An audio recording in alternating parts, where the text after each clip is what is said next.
நினைப்பாய் நண்பரே, காலம் வந்தாயிற்று. தேவனின் முன்னத்தாய் நீ நின்றிடுவாய்.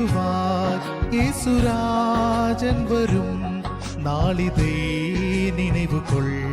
நியாய தீர்ப்பதின் நாள் தாமதம் ஆகுமா நினைப்பாய்.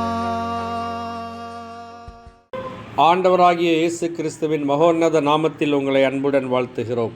பரிசுத்த வேதாகமத்தில் மத்தேயு எழுதின சுவிசேஷம் 20ஆம் அதிகாரம் 28ஆம் வசனத்தில் நாம் இவ்வாறு வாசிக்கிறோம். அப்படியே மனுஷகுமாரனும் ஊழியம் கொள்ளும்படி வராமல் ஊழியம் செய்யவும் அநேகரை மீட்கும் பொருளாக தம்முடைய ஜீவனை கொடுக்கவும் வந்தார் என்று வாசிக்கிறோம்.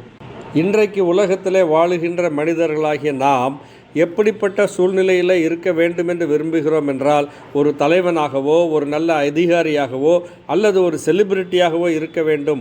எல்லாரும் நம்மை சுற்றிலும் நிற்க வேண்டும். நமக்கு பணிவிடை செய்வதற்கு 5-6 பேர் ஓடி வர வேண்டும். ஐயா, இது வேண்டுமா அது வேண்டுமா என்று கேட்க வேண்டும். அப்படிப்பட்ட நிலையிலே இருக்க வேண்டும் என்று தான் நாம் விரும்புகிறோம்.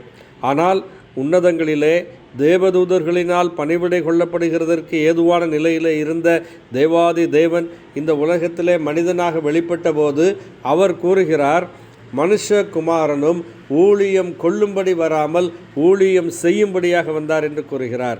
ஆண்டவராகிய இயேசு கிறிஸ்து தமக்கு மற்றவர்கள் ஊழியம் செய்ய வேண்டும் என்று விரும்பவில்லை.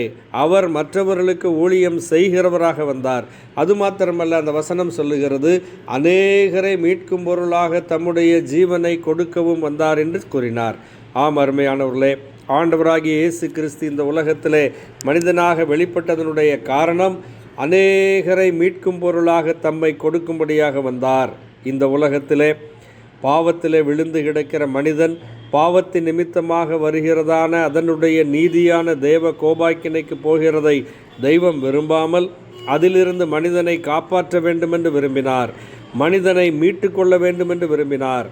கடந்த நாட்களிலே சந்தன கடத்தல் வீரப்பன் ஒரு நடிகரை கடத்தி கொண்டு போய் வைக்கும்போது அவனை மீட்டு கொள்ளுவதற்காக ஒருவரை அனுப்புகிறார்கள்.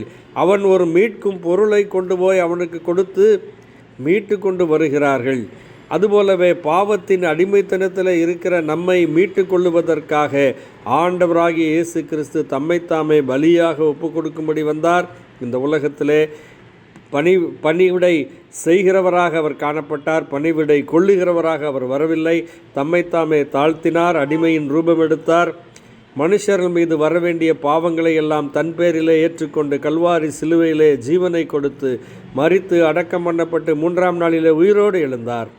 அவர் சொல்லுகிற ஒரே ஒரு விஷயம் என்னவென்றால், அவரை விசுவாசிக்கிறவர்களுக்கு பாவ மன்னிப்பு இலவசமாய் அருளப்படுகிறது. ஆண்டவராகிய இயேசு கிறிஸ்து என் பாவத்துக்காக மரித்தார். அவர் எனக்காகத்தான் சிலுவையிலே தொங்கினார்.